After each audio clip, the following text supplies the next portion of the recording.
Good afternoon, and welcome back to Jeff and the Rabbi.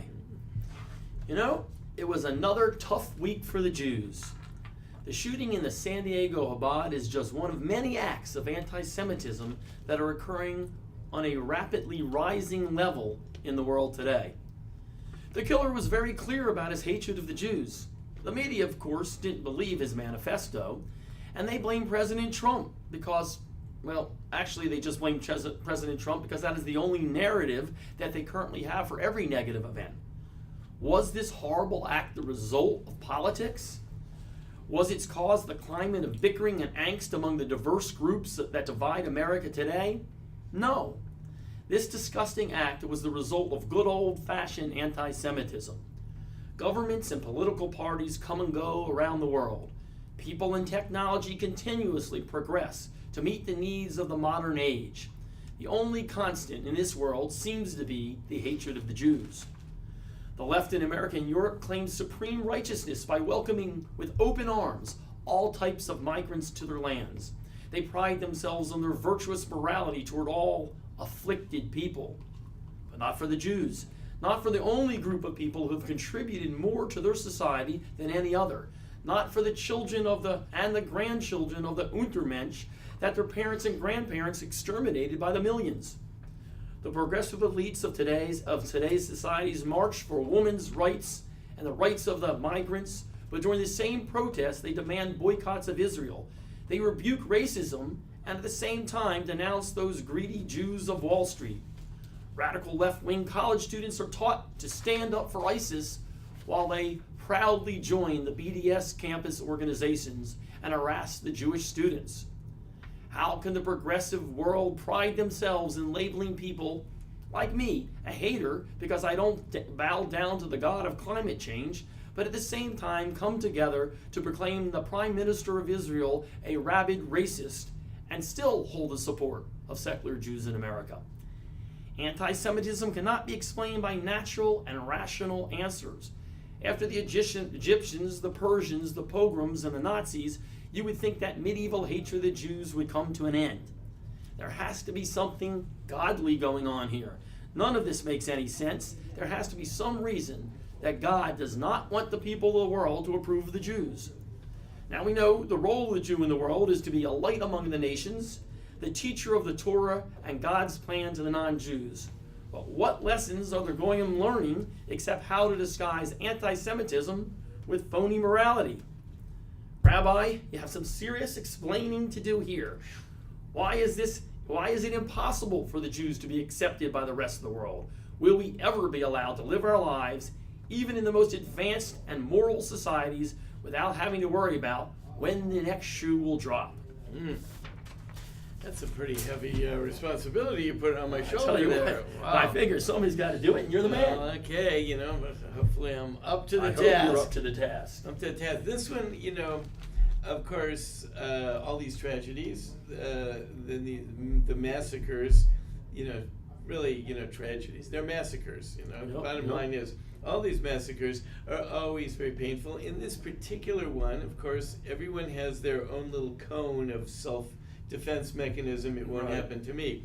And so, if it happens in a church, well, they're Christians, I'm Jewish. And if it happens in a mosque, well, those are Muslims and, I'm Jewish. And if it happens in a synagogue, well, they're conservative, but I'm Orthodox. And you can really keep everyone's them got all something up there. right, This is getting pretty close to home. It's really getting pretty hard for a guy like me to see the Orthodox rabbi, white-bearded Orthodox rabbi, standing up and crying over the tragedy that occurred in his synagogue, and to read the description of the synagogue and all that's going on, and to realize that I inhabit almost an identical... Pretty similar world there. Yeah, right. I mean, the description of his synagogue could have been my synagogue, and, So it's really, really tough. It's a very, very difficult thing to hear. Now, of course, what everyone is doing, and everyone in my circles is doing, is reviewing all the security measures, and how did this happen, and how could that... The problem with all that is that might be a great way to defend yourself from the people that hate you. But the real question is, why do they hate me? That is a You good know, question. like, does it really make you feel good to go to bed at night knowing that you have got the perfect defense system against all the people that want to kill you? I mean, I still don't sleep well. You Yeah. want to know, why do people want to kill me? Right. It's sort of like You know- the mafia boss. One day he knows they're going to get him. Enough people hate you. You can have enough guards. Yeah. They're going to get through. Right. I mean, so let's say I got the perfect system. Right. I get it. They try to go this way. I've got that. I got a camera. And I got a guard. And I got the. But still, why is the guy?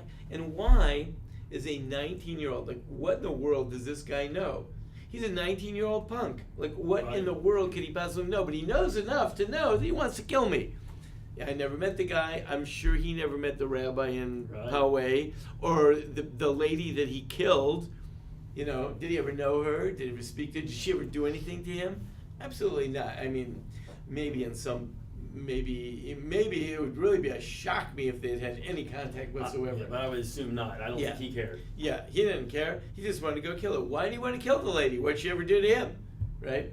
So, I actually had a member of my synagogue got the names of the websites where this guy hangs out or hung out, and he went to go check it out.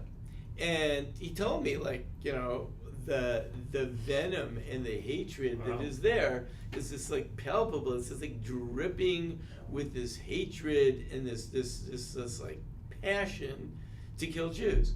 So here's this guy, 19 years old, and he bought into that. So why did he buy into that? Like, why does anyone buy into that? Why do people go looking for that website in the first place? You got to get there somehow. There's I've never something- seen that website. Something, right? I haven't come across it. Something led him to look for that. Right? Why is this guy looking for that? So, what you have is the guy has a life that is basically meaningless. Right? I don't know. Yeah. What's he doing? What's he doing? What's his plan? What's his goal? What's his aspiration? He is living in a world where what can he aspire to? His team is going to win finally, or whatever it is. Like that's Right. is that what he's living for? Like, what has he got going for himself? So if you have nothing going for yourself, you hook into this hatred, and this hatred all of a sudden makes you global. Like, wow, I'm on to the evil of the world. He's got Judaism. something big going on. This there. is He it. really is. And I am going to make a major contribution to stomping out the evil of the world. And evil of the world is, of course, Judaism.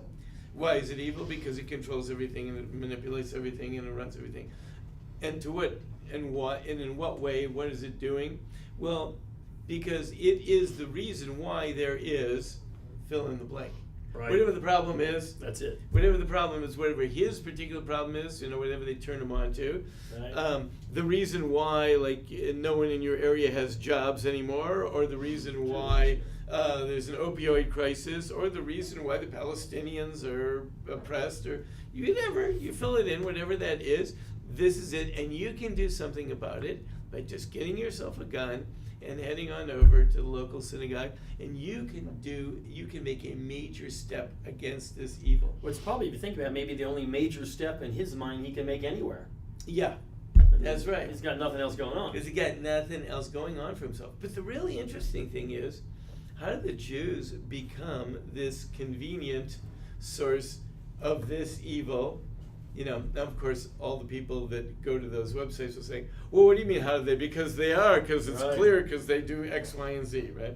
But for those of us that think that they don't do that, and for those of us that don't get everything for free, and for those of us that don't manipulate everyone and run everything, or at least we think that we don't. Right. So, what is it? What is it? So, we've talked about this before, but there's always a kernel of truth. There's always a kernel of truth in everything, even, the big lie, but there's always like a kernel of truth That's how in you there. get there, yeah. You take it and you expand it. So the Jewish people, even in the Bible, even in the Torah, it does say that from a certain perspective, the Jewish people do control the world because God watches over them and manipulates events around them as they're going through their trek through their exile and through life and all that. No doubt about And that, God has yeah. a vision for them. And God even has a purpose for them. And the purpose for them is very, very global. So when you talk about the Jews, global conspiracy, Right. there is kind of a global conspiracy. The global conspiracy is to bring goodness to the world. It is global because we want to bring it to the whole world. And it's a conspiracy because That's we're true. toiling away at doing whatever it is we can to do that. At least that is the stated goal of the Jews. Now, many Jews don't get it. They're not onto it. But some Jews are, and that is for sure the stated goal of the Jewish people. So it is kind of global, and it does have a mission, and therefore it does, in a certain way, make sense that people who are anti that mission, who don't want to see that carried out, would take steps against that. And that's why in every generation, in every country, we just had Passover. I just heard the rabbi speaking from Poway. He quoted the line that we all just recited when we were reading our Haggadah, their Passover story. And we say, in each and every generation they rise up against us to kill us, but God watches out for us. Well, that does happen in each and every generation. Why? Because everyone is on to the fact that the Jews are agents for change, and they are agents for something very big and very global, which is God's mission to make this into a better world. Not that every Jew lives up to his mission, not that we're always doing what we're doing, but the fact that we become a target is kind of makes sense, because if you are going to pick someone, you pick someone that does have a mission. Now, of course, I guess you could pick someone who has a mission to do bad for the world, but we do have a mission, and we have a mission to make the world good, and maybe people don't want to see that happen. But it seems like it must be a little deeper than that for several reasons, because there are people that are not considered totally evil who still are against the Jews, who still want to harm the Jews. I mean, the church, for the majority of its existence, was the Catholic Church and was against the Jews. How can we harm them, whether it's through the Inquisition or through the Crusades or anything else? And not just that, but people like who normal people say, let's take the UN. I don't know for certain that the UN is an evil organization, but since its existence, the majority of its negative resolutions have been upon the country of Israel, where standing around it are people that go against everything that Western society stand for. So is that because we're trying to do good, or is it because we're just trying to do? 2 points. Okay. 2 points. Number one, all ideologues will hate Judaism. Why? Because Judaism is an alternative to their ideology, Okay. whichever one it is. Now that's You good. can whatever the ideology. It could be Islam, it could be white supremacy. Right. You name it. Whatever the ideology is, well, Judaism is against that one, Right. Because Judaism is its own ideology, right. and Judaism says we got it all figured out. We know what's going on. That We got sounds like so it. all ideologies. Well, that's why the communists hate the Jews, and the fascists hate the Jews. And everyone hates the Jews, when the capitalists hate the Jews, and so on and so forth. Any ideologue, if you're really into your ideology, so you'll hate the Jews because the Jews are an opposite ideology. So we're kind of like that song that's sung in perfect harmony that brings the world together. Yeah, that's right. We're that only, That's right. We are what brings the So, world like, together. this scumball, 19-year-old, right, and who knows, and Ilhan Omer could probably sit down and have a long conversation. They'd Yeah, probably find absolutely. some things in They common. absolutely would. Yeah, they'd probably find a whole bunch of things Which in is common. amazing. And with the same guy that was in my fourth grade class. Yeah. They can all, Right. they can all probably Right. join together and hold hands. So all the ideologues, that's one group. Right. That's one group. Now, there's another group of people, and the other group of people are people that are in pain or suffering.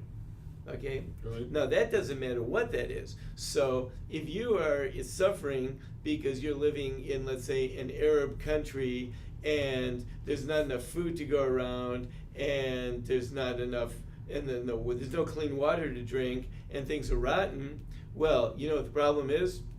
It's the Jews. Pretty sure of that Right. one, yeah. And if you're in a prosperous country, but you don't have a clear-cut path to earning a living in that country Yeah. because the industry that you used to work in has become obsolete.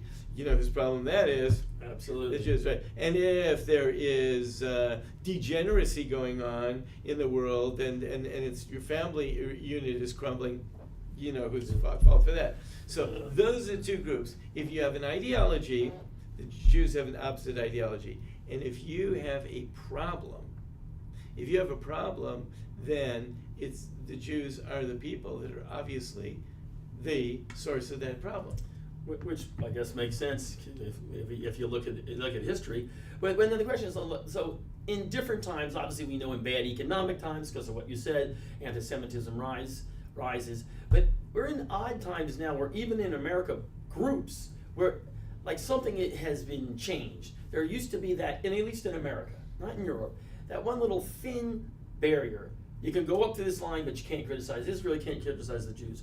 Right now, the left in America politicians are saying, Netanyahu is a racist. Israel's a racist country. They support Hamas. They support Louis Farrakhan. It's become almost where now, which I've never seen, at least in my lifetime, acceptable and almost kind of in to be anti-Semitic. Yeah, so I have a very simple explanation for that. We've crossed the 70-year mark since the Holocaust. Like, get over it type mark. The 70-year mark is a lifetime. Right. It's a lifetime. So we're now one lifetime later.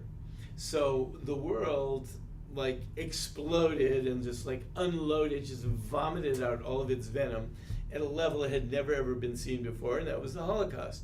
6 million people were dead, and the carnage was unbelievable. And everyone, when it was done, was sort of spent. Mm-hmm. So everyone just sort of like backed off after having gotten. You need to take a generation respite there. Right. So there was a generation backed off, and all the people like all the war crimes people like sort of went underground, and everyone felt bad, and we should give them a state because after all it's pretty after seeing all those piles and piles of bodies, and we should do that, and everyone sort of felt guilty of the excesses. But that was then. Yeah, that was then. Now is now. This is 70 years later, and I don't feel guilty about that anymore, the average person. So nothing more complicated than that. There's nothing else going on but the fact that, we can go back 8 years. So that's why I say we're back to the old normal has now become the new normal. So this, if you chart Jewish history, so we go through these periods of time all the time, ups and downs and ups and downs. And, we went through a trough, came to a high. After the high, there's only one place to go. Gotta go right back down. Right. So, this is a constant. What we do hope is that the Jewish people learn and get better at understanding that rather than giving the world Hollywood and giving the world, maybe economic excess and doing those things, that we have good things to give the world. And we do a lot of that too. The Jewish people give a lot of good to the world in science and technology. Right. We need to also give the world some good things in the form of morality and dignity, and become the shining light that the Jewish people are supposed to be. That's what's going on. So that when all these people have all their problems, we really do believe, and we're the ones that really propose that we have an answer to all those problems. So the guy says, well, where is your answer to all those problems? How come we have this crisis or that crisis, whatever it might be? How come all the bubonic plague is killing everyone off, or the opioid crisis is killing everyone off, or whatever it is? It's whatever it is. Why is that? Why don't you do your thing? And we say, yeah, you're right. We have to get ourselves focused on being who we are supposed to be. It's interesting. Yes, it's things don't. As much as things change, they really don't change. And we've got, and it was a lifetime. You get that lifetime, 70 years. You get that one lifetime of respite because, after all, it couldn't have gotten any worse. Right. So you had to ease off. But now that's in the past, and what's going to be the horrors of the Holocaust? They're not going to be more real to anyone as time goes on. Just going to be more fading and fading and fading. And that's why you'll see the kids at high schools think it's fun to do Nazi salutes Right. and They don't stuff like know. that. You know, they don't know, and they don't even remember any. They probably you don't even not- have grandparents Yeah, they're that actually- that they're fought not, them. and they're not taught that anymore in Right. school anyway, so it Yeah, doesn't matter. because you know Yeah. they at least once upon a time they had grandparents, Right, parents, and then grandparents. But now even the grandparents, right. the grandparents are not around that fought against the Nazis. So it's moving off. So the world is going back to its old normal has become the new normal, which is blame the Jews. The only thing I can say about the blame the Jews is that it tells you there's got to be something to the Jews. I'm with you there. If the fact that everyone seems to unite on blaming them, there's no one else, no other group in all of history that, and yeah, different people have different, the immigrants crisis, and you know, right now it might be people from South America, or Right. maybe it's Turks into Germany, or whatever it is, you know, but those all come and go. No one has the same lasting power of being hated for so long and in so many different places. We're number one. It's always Yeah. good to be number one. So that means that there Yes. really is something going on with the Jews. But the Jews got to get it. The Jews have to And get that's it. I think the thing to probably end on is I think before anything could be fixed, I think the Jews got to understand it. Right. I mean, you know, it's not good when you hear Bernie Sanders, who's a Jew, calling the Israel racist. I mean, I think we got to kind of come Yeah. together first. Yeah, the Jews have to really understand that they have a mission, they have a goal, and that they're here to do something and to accomplish something. And you know, security measures are not really going to do it. You really have to address the root cause. If they hate you, you have to wonder why. Am I missing something about myself? People walk around, oh, I don't know why they hate me. Well, maybe it's because you really stand for something special and good, and maybe that's why they hate you. I guess if they know it, you should know it. Yeah. All right, good. Good episode. Okay. All right. We'll see you next week. Another episode of Jeff and the Rabbi.